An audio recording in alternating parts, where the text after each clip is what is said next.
Reporters TV ન્યૂઝમાં આપનું સ્વાગત છે। નિઝરના વેડાપાડા ગામમાં મોડી રાત્રે અચાનક ઘરમાં આગ લાગતા અફરાતફરીનો માહોલ સર્જાયો।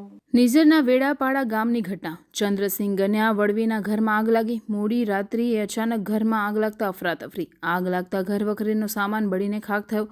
આગ લાગવાનું કારણ હાલ અકબંધ। આગ એવી હતી કે ઘરનું સામાન સહિત ખાવાનું, અનાજ અને પહેરવાના કપડાં પણ નહીં રહ્યા।